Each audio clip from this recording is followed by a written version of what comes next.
बिस्मिल्लाहिर्रहमानिर्रहीम अल्हम्दुलिल्लाह वस्सलातु वस्सलामु अला रसूलिल्लाह व अला आलिहि व सहबिहि अजमईन अम्मा बाद। अब जो हमारा टॉपिक है आज का वो ये है कि teachers enthusiasm and notes taking. इसके हवाले से कुछ चीज़ें जिक्र की हैं मुसन्निफ ने, और ख़ास तौर पे ये एक सेक्शन है basically the etiquette of the seeker with his teacher. एक तालिब इल्म का अपने उस्ताद के साथ किन आदाब का लिहाज रखना ज़रूरी है, उनके हवाले से कुछ चीज़ों का जिक्र करेंगे। तो यहाँ पे उन्होंने जिक्र किया the teachers enthusiasm in his lessons, यानी इसमें कुछ चीज़ें टीचर के हवाले से भी हैं, कुछ स्टूडेंट के हवाले से भी हैं। टीचर के हवाले से ये हैं कि टीचर को चाहिए कि जब वो पढ़ाए तो बड़े इंथ्यूसियास्टिकली एनर्जी के साथ पढ़ाए, जौक शौक से पढ़ाए। और इसी तरीके से स्टूडेंट जो है उसके लिए भी ज़रूरी है कि वो टीचर को मोटिवेट करे। अगेन, वो जितना ज़्यादा इंटरेस्ट शो करेगा उतना ज़्यादा टीचर भी मोटिवेट होगा। उसके साथ दूसरा पॉइंट ये है कि making notes with two conditions. इसी तरीके से स्टूडेंट को चाहिए कि नोट्स बनाए, और नोट्स बनाना जो है जिसके बारे में पहले भी अहमियत के हवाले से, इसकी अहमियत के हवाले से जिक्र हो चुका है। तो मेकिंग नोट्स, लेकिन दो कंडीशंस के साथ। Permission from the teacher. Notes बनाने के लिए सबसे पहले टीचर से परमिशन जरूर ले ली जाए। बाजुकात इम्प्लाइड परमिशन होती है, यानी जरूरी नहीं है कि आपने इजाजत लेनी है बगैर पूछ के बगैर। लेकिन कई दफा ऐसा होता है कि आप उनके सामने बैठे होते हैं, क्लियरली उसके सामने लिख रहे होते हैं, तो टीचर की खामोशी का मतलब होता है कि टीचर ने अलाउ कर दिया। अच्छा, ये क्यों जरूरी होती है आपको पता है? कि कुछ कई दफा ऐसा होता है, जैसे मिसाल के तौर पे हम रिकॉर्डिंग्स करते हैं, ऑडियो रिकॉर्डिंग शुरू कर दें या वीडियो रिकॉर्डिंग शुरू कर दें, तो हम में से कई लोग ऐसे हैं कि कोई लेक्चर हो रहा है, कोई सेशन हो गया, कोई टीचर पढ़ा रहा है, तो अचानक आपको शौक जौक आया, तो आपने क्या किया, मोबाइल निकाला और मोबाइल से आपने क्या करना, रिकॉर्डिंग शुरू कर दी। तो मतलब मोबाइल से इस तरह रिकॉर्डिंग करना जो है वो इजाजत के बगैर नहीं करना चाहिए, क्योंकि कई दफा ऐसा होता है कि कंटेंट जो है वो सेंसिटिव होता है, या टीचर जो है उसको नहीं चाहता कि वो पब्लिश हो बिकॉज ऑफ मैनी रीजंस। ठीक है, तो ऐसे मौके के ऊपर जरूरी है कि हम टीचर से परमिशन ले लें और उससे पूछें कि सर मुझे बताइए कि क्या मैं रिकॉर्डिंग कर सकता हूँ। The same goes with the writing as well. बाजू का टीचर ये कहता है कि नहीं, मेरे पास नोट्स हैं, आप ना लिखें, कॉम्प्लेक्स है, मैं आपको खुद नोट्स दे दूंगा।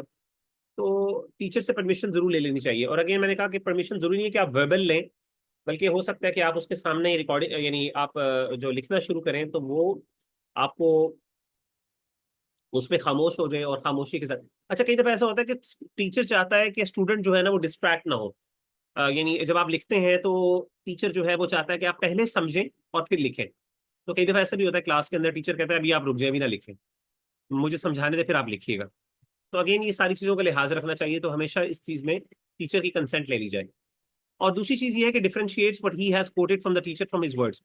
कई लोग होते हैं जो हर चीज़ लिखने की उनको आदत होती है, यानी वर्ड बाय वर्ड हर चीज़ लिखते हैं, बाकायदा सेंटेंसेस लिखने की कोशिश करते हैं, और माशाल्लाह उनकी स्पीड भी इतनी ज़्यादा होती है, वो लिख लेते हैं। तो ऐसे मौके के ऊपर कई दफ़ा ऐसा होता है कि जब वो अपने जहन में उनके कुछ ख्यालात होते हैं, कुछ उनकी अंडरस्टैंडिंग होती है, तो वो चीज़ भी फिर वो क्या करते हैं कि उसके अंदर लिखते हैं। तो कई दफ़ा what teacher said and what he actually wrote from himself, इन दोनों में डिफरेंस नहीं हो पाता। तो ऐसे मौके पर बड़ा लिहाज रखना चाहिए कि जब हम टीचर को कोट कर रहे हैं तो बाकायदा लिखें कि टीचर का कोट है, क्योंकि कल को हमने ज़ाहिरा उन नोट से जब पढ़ाना है या किसी और को सिखाना है या बताना है, तो कहीं ऐसा ना हो कि जो चीज़ हमारी अपनी है वो हम कह दें कि फलां टीचर ने कहा। हो सकता है टीचर ने कहा हो, लेकिन आपकी अंडरस्टैंडिंग अपनी हो, टीचर की वो अंडरस्टैंडिंग ना हो या अंडरस्टैंडिंग गलत हो। ठीक है ना, तो इस चीज़ के हवाले से डिफ्रेंशिएट करना बहुत ज़रूरी है कि जो आपको समझ आ रही है, ये जो आपकी तरफ से है और जो टीचर की तरफ से है, उन दोनों में डिफरेंस होना चाहिए। बताइए जी, आगे चलें, यहां तक किसी को कोई सवाल या कोई एडिशन करना चाहे। जी, गुड टू गो, माशाल्लाह। लाइबा गुड। लाइबा, मुझे लगता है आप पिछली क्लास में नहीं थी, ऐसा ही है? यस सर, नहीं थी, वो इंटरनेट इशू था, अच्छा, मुझे लिंक नहीं आ रहा था। चले ठीक है, कोई मसला नहीं, इंशाल्लाह। बस आप उसकी रिकॉर्डिंग पे सुन लीजिएगा, पिछला सेशन इंपॉर्टेंट था काफी ज्यादा। ठीक है, चले जी। जी इंशाल्लाह। अगला जो चीज है, अगली चीज है वो ये है कि अब इसको जल्दी जल्दी जरा गो थ्रू कर लेते हैं। अगला जो है ट्रैवल फॉर नॉलेज, इसकी अहमियत के हवाले से बात की गई है कि जी जो है नॉलेज के लिए ट्रैवल करना ये भी पसंदीदा है, जरूरी है, इसकी अहमियत है। तो शेख इब्न उथैमीन रहमतुल्लाह तआला अन्हु जिक्र करते हैं, मल्लम यकुल लहू रिहलतुन फी तलबिल इल्मी फलन युरहल इलैहि। मल्लम यकुल लहू रिहला फी तलबिल इल्मी फलन युरहल इलैहि। क्या मतलब है? कि वो शख्स जो इल्म को एक्वायर करने के लिए सफर नहीं करता, तो कभी भी वो इस लेवल पे नहीं पहुंचता कि लोग उसके पास सफर करके आए इल्म हासिल करने के लिए। तो इसका मतलब ये है कि वो बंदा, यानी आसान अल्फाज में, वो बंदा जिसने मेहनत की हो, जान मारी हो, तो डेफिनेटली वो आमतौर पे नॉलेज के उस लेवल तक पहुंचता है जहां पे वाकई वो इस काबिल होता है कि लोग कहते हैं कि हम इसके बाद लंबा सफर करके आए, कि हम उससे कुछ पढ़ के आते हैं, कुछ सीख के आते हैं। और खासतौर पे आजकल सुभान अल्लाह आप देखें कि ऑनलाइन हमारे पास फैसिलिटी मौजूद है। जब ये इन्होंने किताब लिखी थी उस टाइम तो जाहिर है ऑनलाइन फैसिलिटीज उस तरह अवेलेबल नहीं थी, लेकिन उसके बावजूद आप देखें कि जो एक्चुअल में बेनिफिट होता है ना, जब आप उस्ताद के सामने बैठ के पढ़ते हैं और एक आप ऑनलाइन लेक्चर्स ले लेते हैं, तो जमीन आसमान का फर्क होता है। तो बहुत फर्क होता है। यानी आप अगर यही क्लास मेरे सामने बैठे होंगे तो आप, you would note a very, यानी एक बहुत सिग्निफिकेंट डिफरेंस को आप नोट करेंगे। या किसी भी उस्ताद के सामने आप बात कर लें, नॉट ओनली नहीं बट किसी भी उस्ताद के सामने बैठे, बहुत फर्क पड़ता है इस चीज को। इवन पढ़ाने वाले का बहुत फर्क पड़ता है। मतलब मुझे भी पढ़ाने में बहुत, मतलब मुझे बड़ा मुश्किल लगता है। यानी मैं इस तरीके से कंप्यूटर के सामने, स्क्रीन के सामने बोल रहा हूँ, मुझे कोई नजर नहीं आ रहा, मेरे सामने बस वो प्रेजेंटेशन खुली हुई है और मैं जो है वो ये चीज आपके सामने आपको पढ़ा रहा हूँ। तो ये जो चीज है ये मुझे यानी मुश्किल लगती है, और उसकी वजह से जाहिर है मैं उस तरीके से उस कंफर्ट के साथ नहीं पढ़ा पाता जब मेरे सामने कोई बंदा हो या बंदी हो या स्टूडेंट्स बैठे हों और मैं उसको डायरेक्टली उसके साथ कन्वर्स कर रहा हूँ। तो बहरहाल रिहला जो है ये हमारी तुरास है, हमारी लेगेसी है कि उलमा ने बकायदा लंबे लंबे सफ़र किए। आपको पता है कि हमारी मुहद्दिसीन की बहुत सी एग्जांपल्स मिलती हैं कि कई कई जो है ना वो यानी मील, hundreds of miles they would travel just to acquire the knowledge about one हदीस ओनली। और सहाबा में ये इस तरह की चीज मौजूद थी, ताबईन में बहुत मौजूद थी कि वो, उनको पता होता था कि फलां किसी जनाब मुल्क के अंदर, इलाके के अंदर, इस्लामिक एम्पायर के किसी कोने के अंदर एक सहाबी है, उसके पास एक हदीस के बारे में इल्म है जो उसने डायरेक्टली अल्लाह के रसूल से सुनी है। अब ताबईन क्या करते थे, वो डायरेक्टली उस सहाबी के पास जाते, वेरीफाई करें, वो और लोगों से भी सुन सकते थे, लेकिन वेरिफिकेशन के लिए, टू मेक श्योर कि वो डायरेक्टली उस सोर्स से सुन रहे हैं जिसने डायरेक्टली अल्लाह के रसूल से सुना है, तो वो वहां तक जाते, सफर करते।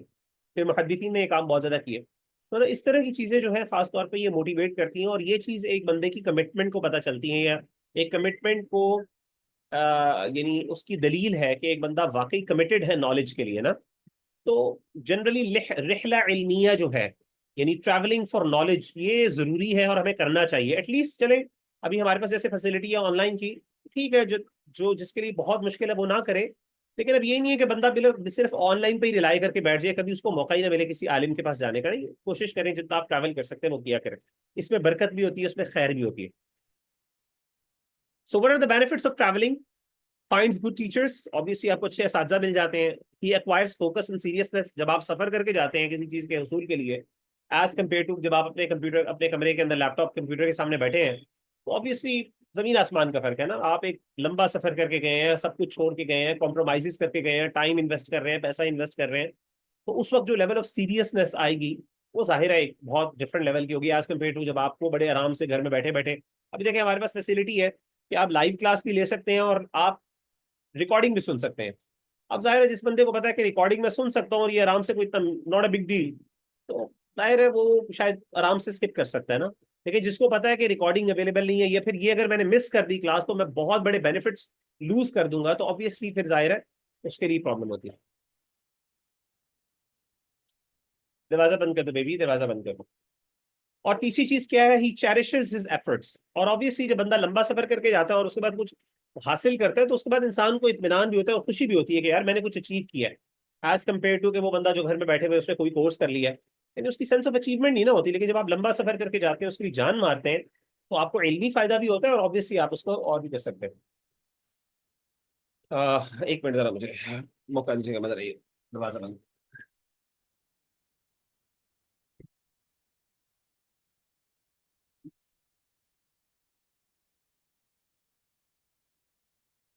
अच्छा जी, तीसरा ये है कि practice applying rulings and inferring rulings from the evidences. हाँ, ऑब्वियसली इसी तरीके से इंपॉर्टेंट ये भी है, शेख इब्न उथैमीन रहमतुल्लाह तआला अन्हु कहते हैं कि प्रैक्टिस करें रूलिंग्स को अप्लाई करने में। यानी जिस तरीके से असातिज़ा आपको पढ़ा रहे, ज़ाहिर है जब आप उसूल फ़िक़्ह पढ़ेंगे, ये कवायद फ़िक़्हिया पढ़ेंगे, तो उस वक्त आपको ज़ाहिर है ये चीज़ काम आएगी कि जो चीज़ आपने सीखी है, यानी जो सीख रहे हैं उसको कोशिश करें अप्लाई करें।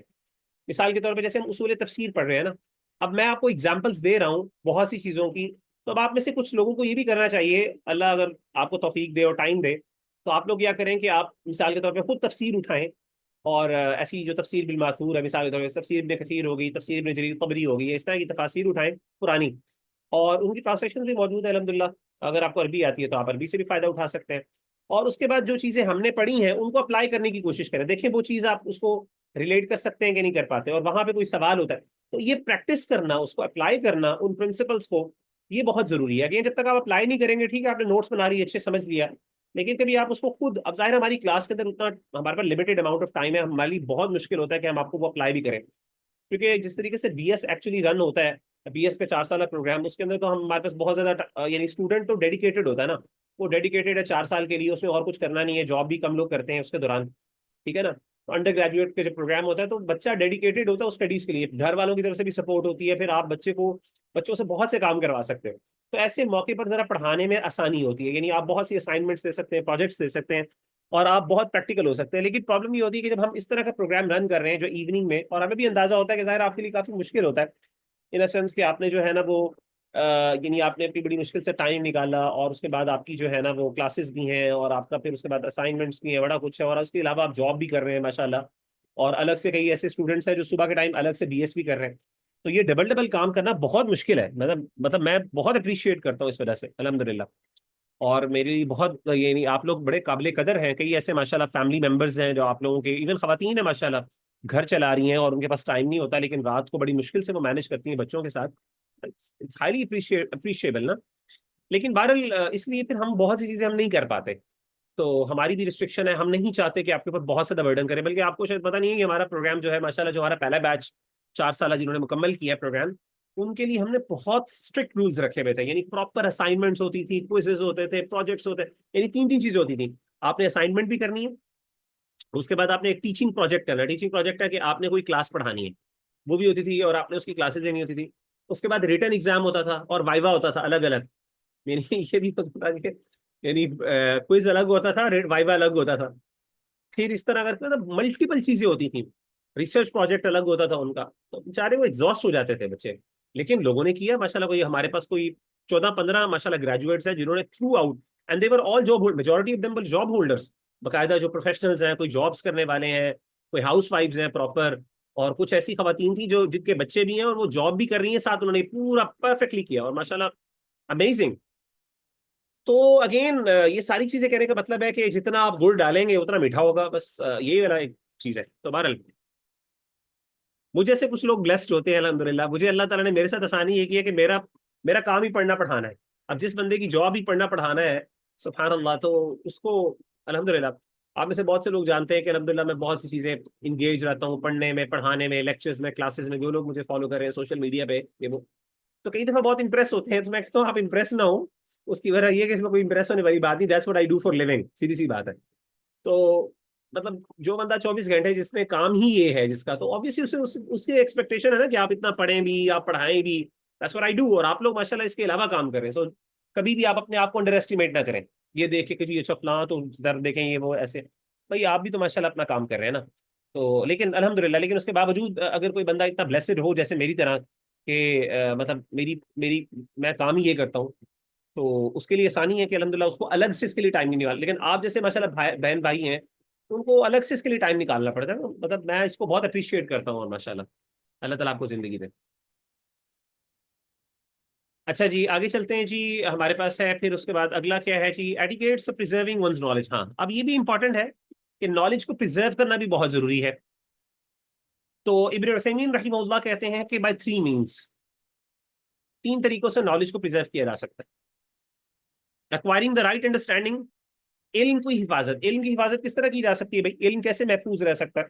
आप जो पढ़ रहे हैं माशाल्लाह, इतना टाइम इन्वेस्ट कर रहे हैं, पैसे भी इन्वेस्ट कर रहे हैं, बहुत कुछ इन्वेस्ट कर रहे हैं, अल्लाह का शुक्र है।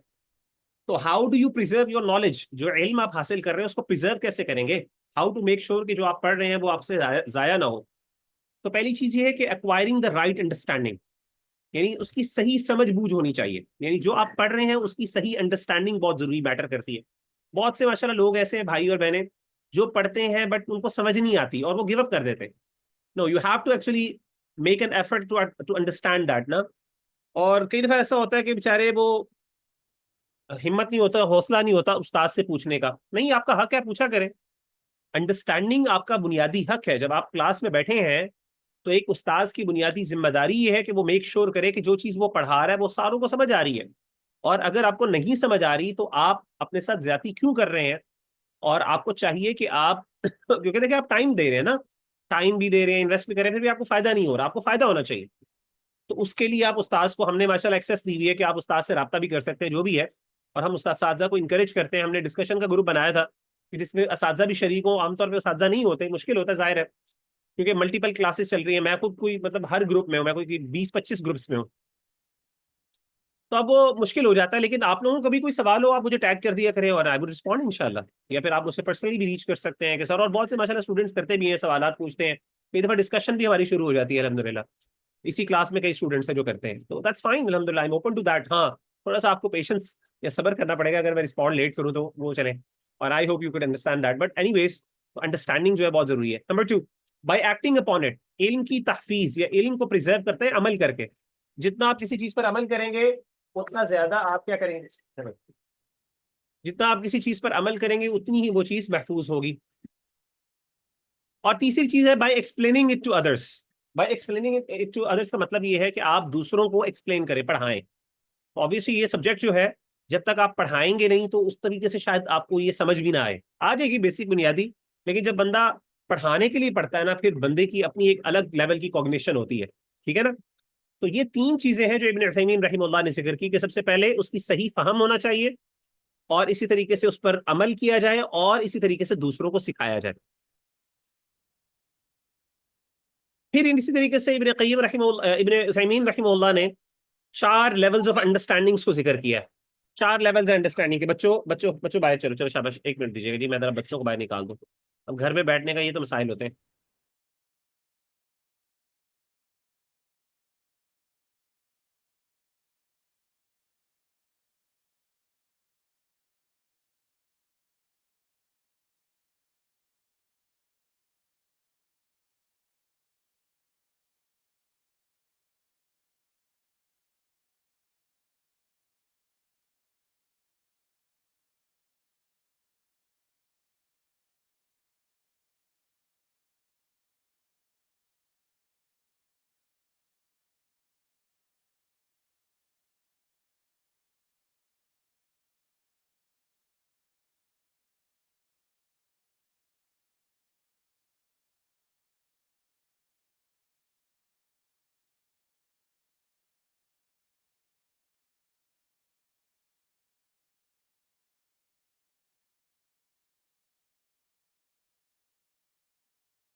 अच्छा जी, बिस्मिल्लाह रहमान रहीम, सॉरी जी।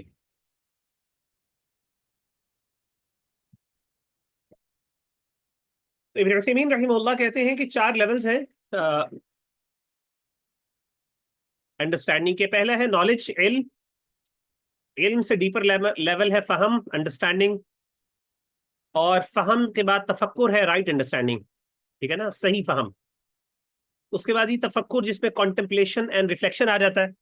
तफक्कुर को आप तदब्बुर भी कह सकते हैं, तफक्कुर और तदब्बुर दोनों। और चौथा है वो तफक्कुह है। तफक्कुह का मतलब क्या है कि जहां से आप बकायदा रिलीजियस रूलिंग्स को डिराइव कर सकते हैं। फकीह जो फुकाहा है उनका जो अंडरस्टैंडिंग है वो बहुत डेप्थ में होती है ना, जिससे वो इस्लामिक रूलिंग्स को डिटरमिन कर सकते हैं, डिराइव कर सकते हैं, क़यास इज्तिहाद वगैरह करते हैं। तो उसके लिए आपको बहुत डेप्थ चाहिए किसी चीज की अंडरस्टैंडिंग के लिए। तो एक है बेसिक नॉलेज होना, उसके बाद दूसरा लेवल है उसका फहम होना, तीसरी चीज है उसका तफक्कुर, कॉन्टेम्पलेशन एंड रिफ्लेक्शन। अंडरस्टैंडिंग के बाद इंसान फिर अपने होराइजन्स को ब्रॉडन करता है। उसके बाद फिर तफक्को और तफक्को होता है, जिसके अंदर इंसान फिक्ह यानी ability to infer and extrapolate. जी, यहां तक किसी को कोई सवाल?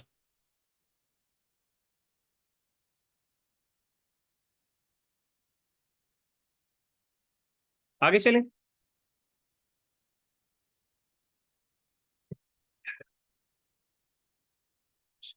Shall we proceed? माशाल्लाह, ओके, जज़ाकल्लाह जोया। अच्छा जी, आगे चलते हैं जी। अदर मैनर्स, कुछ उन्होंने अदर मैनर्स भी जिक्र किया। किताब बहुत बड़ी है असल में। ये जो किताब है ना, जिसको मैंने समराइज किया, मैंने मेरे पास पढ़ी हुई है किताब। मैं आपको दिखाता हूँ, ये बहुत बड़ी किताब है ये, एटिकेट्स ऑफ नॉलेज। पता नहीं मैंने कहाँ पे रखी है, यहाँ पे है या मेरे किसी ऑफिस में पड़ी हो, मेरा ख्याल है। एनीवेज, तो ये जो किताब है, ये अच्छी खासी यानी बड़ी किताब है, तो इसको मैंने समराइज किया। एनीवेज, अच्छा, कुछ अदर मैनर्स भी जिक्र किए हैं। अच्छा, कुछ मैनर्स जो जरा इंपॉर्टेंट थे उनको मैंने जरा थोड़ा सा इलेबोरेट किया आपके सामने, रेलिवेंट ज्यादा थे। अदर मैनर्स में क्या है? Strengthening one's relation with Allah for seeking knowledge. Obviously इल्म के रास्ते में अपने अल्लाह ताला के साथ राब्ते को या अपने कनेक्शन को स्ट्रॉन्ग करना या स्ट्रेंथन करना बहुत जरूरी है।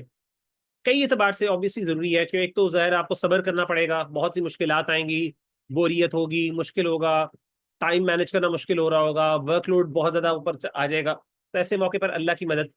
दूसरी बात है, बाजू का चीज़ें जो है समझना मुश्किल हो गई हैं, फहम सही तरीके से नहीं आ रहा, अंडरस्टैंडिंग सही तरीके से एक्वायर नहीं हो पा रही, तो ऐसे मौके पर तो इस तरह के बहुत से प्रॉब्लम्स हो सकते हैं, जिन प्रॉब्लम्स में आपको अल्लाह ताला से, और इस तरीके से जो भी हो, बल्कि बिल इसके साथ इसके अलावा भी कि इंसान को कई दफ़ा इल्म हासिल हो भी जाता है, लेकिन उस इल्म का फिर सही इस्तेमाल वो भी अल्लाह की मदद से होता है ना, तौफीक अल्लाह की तरफ से है कि इंसान उस पर अमल भी कर सके, पहले अमल कर सके और उसकी बुनियाद पर फिर दूसरों को खैर पहुंचा भी सके। तो इन सब चीज़ों में इंसान को अल्लाह की मदद दरकार है, तो अल्लाह के साथ ताल्लुक को इस्तवार करना बहुत जरूरी है। दूसरी ये है कि holding on to the values of integrity and honesty. हाँ, अपनी ईमानदारी और दयानतदारी का बहुत ख्याल रखना है। एक तालिब इल्म के लिए बहुत जरूरी है, एक आलिम के लिए खास तौर पे, और एक स्टूडेंट ऑफ नॉलेज के लिए, कि भाई अब आप छोटे मोटे गुनाह नहीं कर सकते, सीधी सी बात है। या फिर झूठ और इस तरह के धोखाबाजी और दयानतदारी, ये बहुत बड़ी प्रॉब्लम है। अगर आपकी तरफ से कई दफा दयानतदारी या धोखे में कोई आपका नाम आ जाता है, या अगर आप लोग उस चीज को क्वालिफाई नहीं कर पाते, अल्लाह माफ करे, बहुत बड़ी बात है, क्योंकि फिर लोग आप पे कभी ट्रस्ट नहीं करेंगे। और आप इसी तरीके से देखें कि अभी हो क्या रहा है, ये बहुत से रिलीजियस जो स्कॉलर्स हैं, ये कम्युनिटी है, लोगों को उन पर एतबार नहीं है, कहते हैं दो नंबर है, धोखेबाज है, अल्लाह माफ करे। उसकी वजह से देखें इस्लाम को कितना नुकसान होता है, अल्लाह माफ करे। अच्छा, तीसरी चीज एक और इंपॉर्टेंट है, ये बहुत जरूरी है, holding on to academic integrity which includes इल्मी दयानत। एक तो है जनरल दयानतदारी, अमानतदारी, और एक और है जिसको कहते हैं इल्मी दयानतदारी। इल्मी दयानतदारी क्या है जी? इसमें दो चीजें आती हैं। Avoid academic theft. Academic theft का मतलब ये है कि इल्मी सिरका या इल्मी चोरी। एक बंदा अपना कंटेंट, किसी का कंटेंट उठाता है और अपने नाम से उसको बयान करना शुरू कर देता है, ये इसे कहते हैं इल्मी चोरी। तो ये जो है, ये एकेडमिक इंटेग्रिटी के खिलाफ है। दूसरी ये है कि अवॉइड कंसीलिंग नॉलेज। अगर अल्लाह ने आपको इल्म दिया है और कोई बंदा सवाल कर रहा है आपसे और उसको जरूरत है, तो आप उसको छुपा नहीं सकते कि जी मैं क्यों बताऊं। जैसे होता है ना, कुछ लोग कहते हैं कि जी मैं गाइड नहीं करूंगा जब तक आप पैसे नहीं देंगे, कुछ मुफ्ती भी माशाल्लाह चार्ज करते हैं। तो इस तरह का काम करना जो है, अल्लाह माफ करे, ये ठीक नहीं है। इसी तरीके से इक्विपिंग, या फिर इंसान कई दफा नॉलेज को इसलिए छुपाता है क्योंकि वो चीज उसके खिलाफ जा रही होती है, उसके मौके के खिलाफ, उसके मौके के खिलाफ जा रही होती है, उसके ओपिनियन के खिलाफ जा रही होती है, तो ये चीज भी ठीक नहीं है। अच्छा, equipping oneself with oneself, अच्छा, equipping oneself with his shield.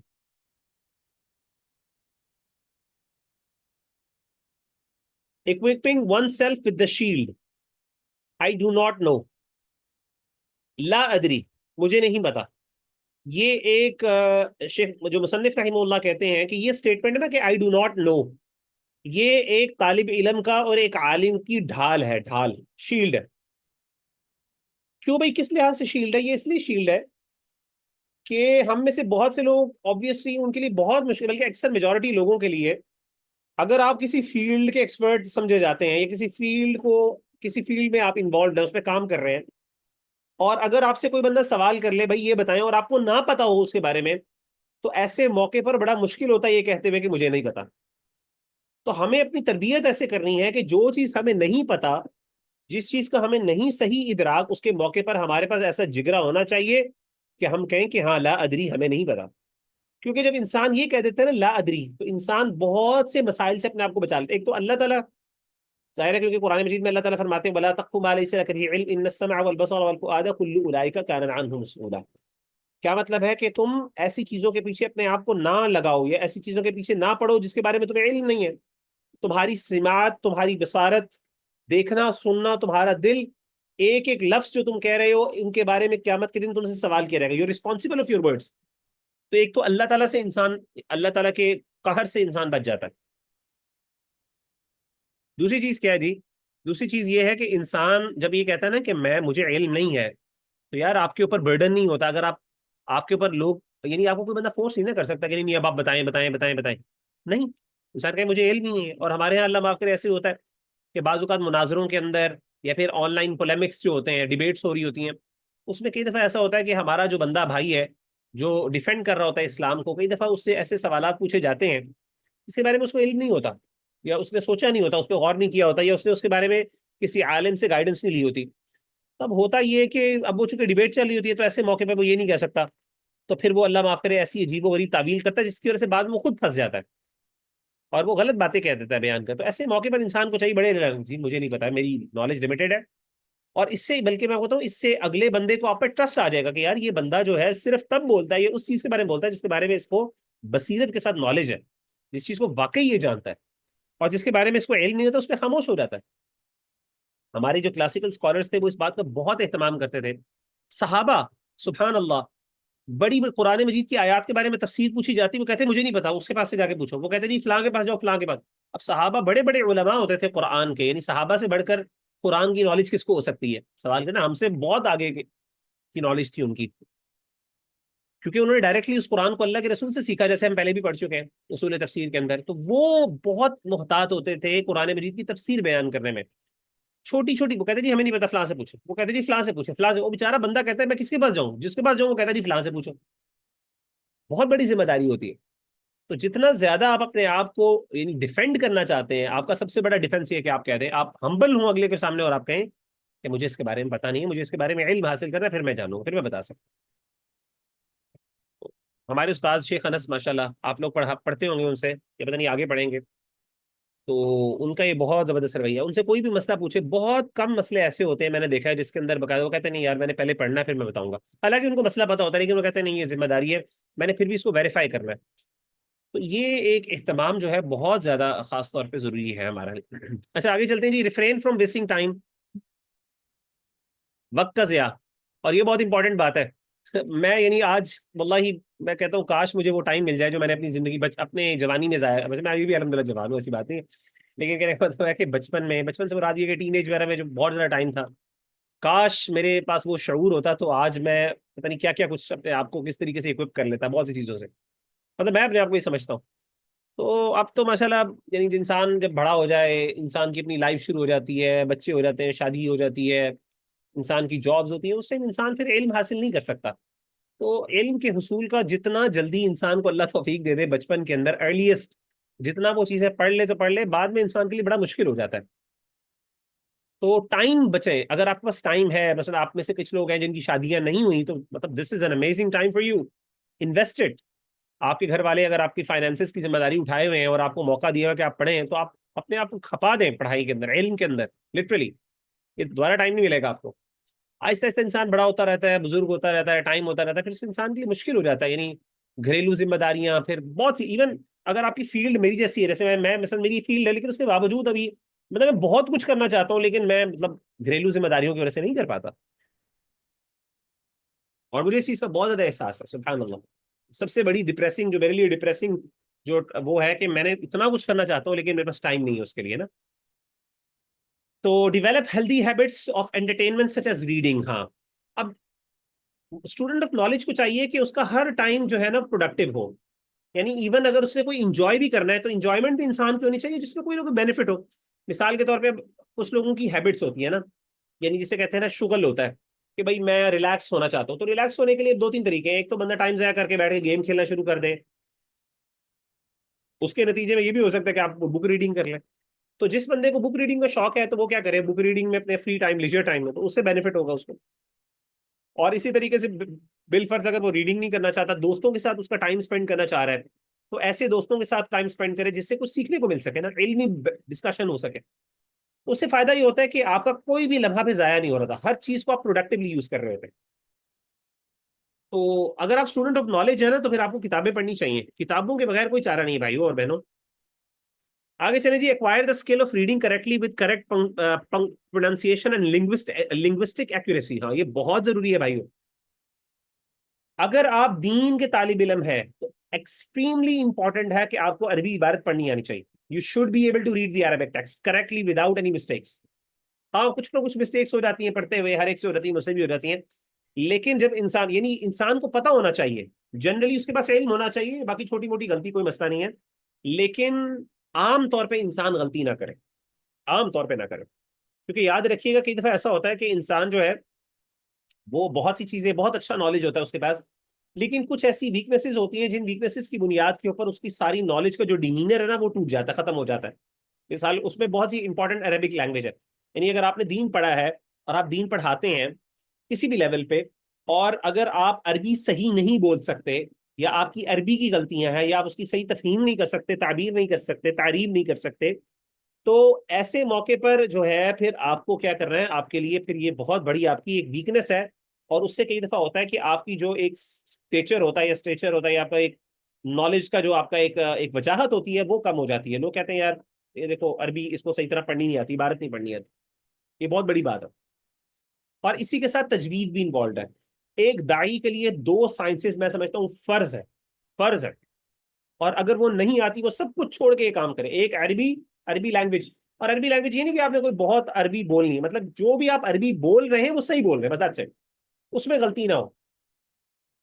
और दूसरी चीज तजवीद, तजवीद पे कॉम्प्रोमाइज नहीं। क्योंकि अगर आप एक आलिम है, या फिर आप फॉर एग्जाम्पल एक दाई हैं और आपको कुरान सीधा नहीं पढ़ना आता, ये बहुत बड़ी वीकनेस है। नहीं, कोई बंदा ये कह के आपकी पूरे इल्म को जीरो कर सकता है कि भाई आपको तो कुरान नहीं सही पढ़ना आता। और ये वाकई इतनी बड़ी वीकनेस कि वो बंदा जो आलिम है और वो अल्लाह का कलाम जो है, जो बुनियादी जिम्मेदारी है, उसको नहीं सही पढ़ पाता, तो ये बहुत बड़ी वीकनेस है, तजवीद और अरबिक लैंग्वेज। तो ये बहुत इंपॉर्टेंट है। ये असल में इन्होंने, ये जो मैंने आपके सामने लिखा हुआ है, इस पे उनके पूरे पूरे किताब के अंदर सेक्शंस मौजूद हैं, जिसको मैं सिर्फ एक एक लाइन में बयान कर रहा हूँ, because we don't have time, हम पूरी किताब तो नहीं पढ़ सकते। और उसके बाद benefit from reading long books. इंसान को आहिस्ता आहिस्ता जब, अच्छा, बुक रीडिंग की हैबिट डेवलप किस तरह की जा सकती है, मैं आमतौर पर इस पे वैसे पूरा सेशन भी है, लेक्चर भी है। मैं अगर आप कहेंगे मैं आपको भेज दूंगा, 2-4 घंटों का लेक्चर भी है एक बंदे का। तो बहुत अच्छा वो लेक्चर था, मैंने बहुत पहले सुना था। तो इसके अंदर जनरली होता ये है कि सबसे पहले ये बात याद रखिएगा कि बुक रीडिंग के लिए सबसे पहले आपको अपना शौक डेवलप करना है, या अपनी ना टेम्परामेंट डेवलप करना है, मिजाज डेवलप करना है। और उसको डेवलप करने के लिए सबसे आसान तरीका ये होता है कि इंसान जो किताबें उसको पसंद है, जो ईजी है, वो पढ़े। उसमें नॉवेल्स भी हो सकते हैं, सीधी सी बात है। मुझे याद है, मुझे बुक रीडिंग का शौक नॉवेल से पड़ा था, मैंने नॉवेल्स पढ़ना शुरू किए थे। तो नॉवेल से आप पढ़ते हैं, या फिर कोई इस तरह की जो आसान है, जो आपके लिए, जिसके लिए आपको बहुत ज्यादा एफर्ट नहीं करनी पड़ती। और फिर आप एक पेस बनाएं, अपना टाइम सेट करें, और आहिस्ता आहिस्ता फिर आप करें शिफ्ट हो इसमें, इंपॉर्टेंट बुक्स में, मुश्किल किताबों में। अब ऐसा होता है, जैसे मैं आपको मिसाल देता हूँ, मसलन बहुत सी ऐसी किताबें हैं जो मैं मेरे पास 3 किस्म की किताबें हैं इस टाइम जो मैं पढ़ता हूँ। एक किताब होती है जो मुश्किल होती है, जिसमें मेरा बहुत मेहनत लगती है, मुझे खपना पड़ता है। वो मैं तब पढ़ता हूँ जब मैं बिल्कुल फ्रेश होता हूँ। मिसाल के तौर पे, जैसे मेरे पास, और ये मेरे सामने मेरी टेबल पे पड़ी हुई है किताबें, जैसे मिसाल के तौर पे ये किताब है। अब ये जो किताब है, ये देखिए मैंने आधी पढ़ ली हुई है, ये मैंने इस पर ये आधा रखा हुआ है, मैंने आधी पढ़ ली है किताब। अब ये जो किताब है, ये इब्नुल जौजी रहिमहुल्लाह की किताब है। मुश्किल इतनी नहीं है, लेकिन ये जरा मतलब मुझे मेरा मतलब शुरू में जितना मैंने इसमें से बेनिफिट लेना था वो मैंने ले लिया। जो मेरा इंटरेस्ट था वो अब मैं, लेकिन मेरी हैबिट, मैं कोशिश करता हूँ मैं इस किताब को पूरा, अब ये है भी किताब कितनी, ये 568 पेजेस की किताब है। अब ये खत्म भी करनी है मैंने, अब ये भी है, मेरी कोशिश होती है कि मैं अपने जो शुरू किया है मैं उसको छोड़ नहीं सकता, I have to finish it. तो एक किताब ये होती है।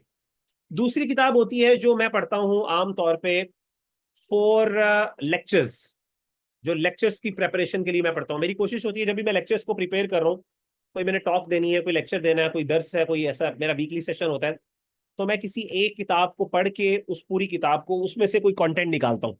इस बहाने ये होता है कि मेरी किताब भी मैं पढ़ लेता हूँ, और दूसरी बात है कंटेंट भी तैयार हो जाता है, और अच्छा कंटेंट तैयार होता है। उसमें टाइम लगता है।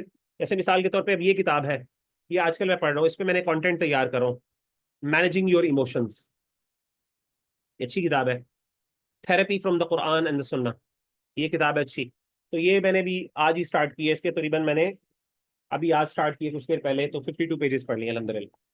तो ये एक किताब है, उसमें तफसीर की भी किताबें आ जाती है, जैसे मिसाल के तौर पर ये तफसीर भी मैंने आपको दिखाई थी, तो ये किताब ऐसी है। अच्छा, ये सब कुछ मैं क्यों दिखा रहा हूँ?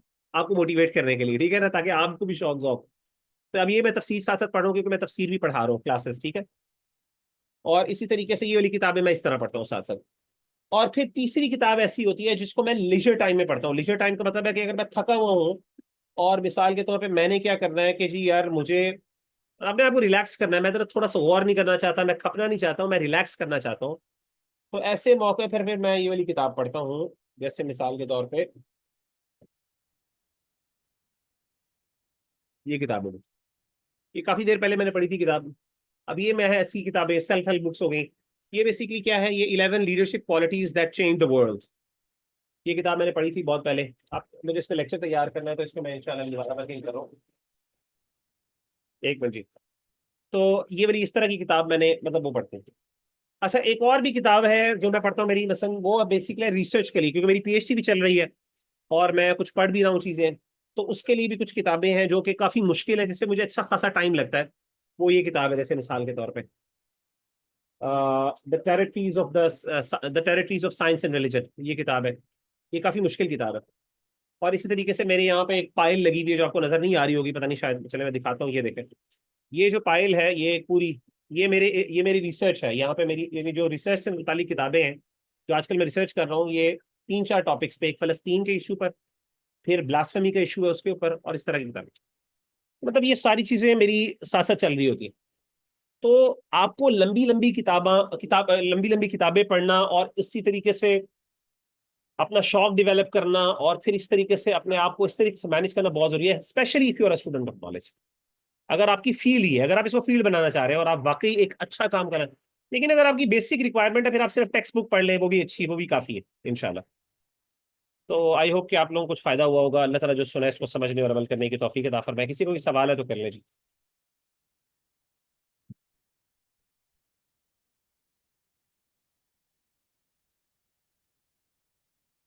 सर, इस बुक की सॉफ्ट कॉपी है आपके पास, मैनेजिंग योर इमोशंस? जी है, बिल्कुल मिल जाएगी आपको। मैं क्लास आपके साथ तफक्कुर, तदब्बुर, तजक्कुर, इनमें क्या डिफरेंस है बता